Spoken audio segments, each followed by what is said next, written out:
सोयत कित पट बनावन सोयत जन रतनदीपस त्रावन गि फंब दोगलन ये फंब दोगल न्यू अत कर ट्रायंगल बनवित त्रिकोण बनवित अत बनो इत पठन कड़ अत ये सोयत रचि अक तरफ यह भगवती हिंद बीज अक्षरुक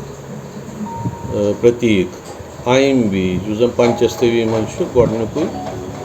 तो पत् क्लींग बीज आयम क्लींग तो पत् गो त्रेयम गो सौह बीज गो इत पठन बनवस लट आई पत आयमस पठन बे यह कोर क्लॉक वाइज दिस अत मूरन ये मूरन दिसस क्लॉक वाइज याद थवन क्लॉक वाइज मूरन दिसस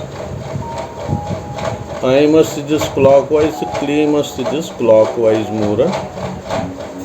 ये कोर तो यम कर जॉइंट यह गस एंटी क्लॉक वाइज गस ये जुड़ित पत आई इथे पे सौहस पे जन लास्ट यह बीज अक्षर क्या यह एंटी क्लॉक वाइज गोमुत जुड़ित तो यह अत थवन थक कर यथ कोर एंटी क्लॉक वाइज यथ कोर एंटी क्लॉक वाइज तो यह जूड़ यथ एंटी क्लॉक वाइज एंटी वन गि क्लॉक वाइज डायरेक्शन मज पान क्लॉक वाइज डायरेक्शन मज पान गि थोमुत अख रचना बचवित अम सत आवलुत आवलुत मीन्स कवर कोरुस फंब सम त्रनवे जूड़ यह प्रतीक अमी पंचस्तवी हिंद त्रेव बीज अक्षरन पत बनोस आधार बेस बनोस तो बेस बन क्या गि रतनदीपस मज भी ठीक पठन सोयत तो यह सोयत बने सोयत बली हंग तो मंग बनावन कह तो तुल तो आव मशीन पे बनित यह सोयत गि बनावन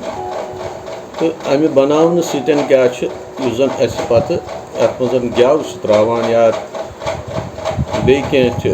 त्रावो जालन बाबत सह प्रतीक बनान अमुक भगवती हिंद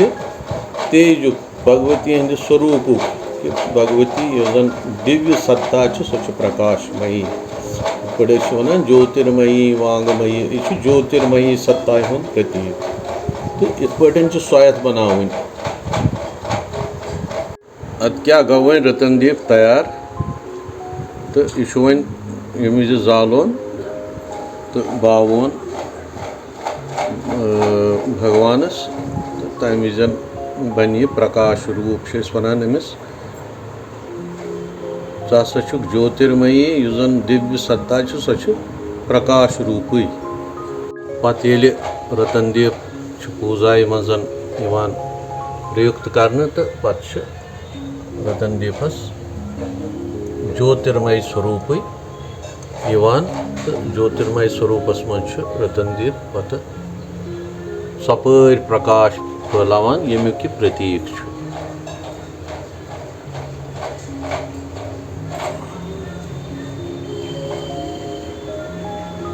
यह ठोकुर कुट यह जोतान अमे प्रकाश सतन यह स्वामी समर्थ यह शारिका पत्किनत भैरवी महालक्ष्मी नैना देवी इंद्राक्षी जगदम्बा गुरुदेव भगवान गोपीनाथ महाविनायक रामकृष्ण परमहंस तो बे देवी देवता संत मुनियन हुंद समागम यह ज्योतिर्मयी तो बे भस्म दुपुक प्रतीक नश्वरता हुंद साने पंचतत्वस मज विलीन गश्न यात्रा तमिक प्रतीक कोपूर जालान कोपूरस मज प्रकाश स्वरूप कोपूरस मज कर्पूर गौरम कर्णावतारम परान ईश्वर सिंध तमी ज्योतिर्मय स्वरूप प्रतीक पत्किन ये आनंदेश्वर भैरव सुन तुलमुलुक शायर कायन हेर कन तो पोश क्या क्या आकार पाने पाने आकार पूजाई मज बिही इंसान